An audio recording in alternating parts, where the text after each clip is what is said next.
So ito, pakita ko lang yung set head niya.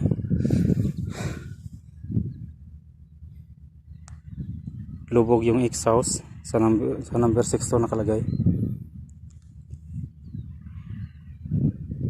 Yung ano talaga ang problema valvula, yung ring nandyan Di, ring ang ano niyan, problema.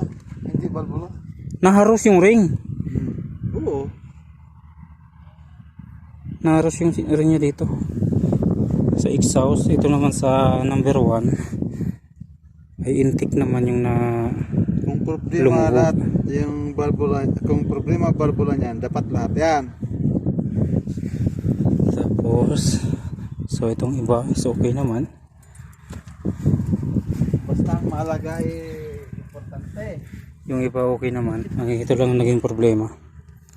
Yung number 6 ang exhaust ang lumubog. Tapos sa number 1 ay intake ang lumubog. Tapos ito ay nakain na ng langis. Nakain to ng langis. Ayan. So ito ngayon pagbibila ng pyesa para ano na yan. Ayan siya, papalitan niya yun to ng valve ring, valve guide saka valvula. Palit ng bago na yan, automatic na yan, palit ng bago.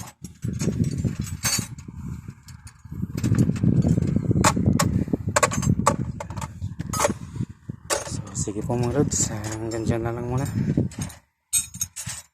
Pagka ano na yan, ipaano kung ano yung kalalabasan yan. Pero sigurado palit ng valve ring yan. Saka i-crack test na rin para isahan lang.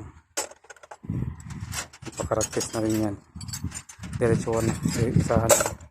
Ang hirap yung pabalik-balik. Isahan lang ang magpagawa. Palit ng valvula, valve guide, valve ring. Tapos crack test.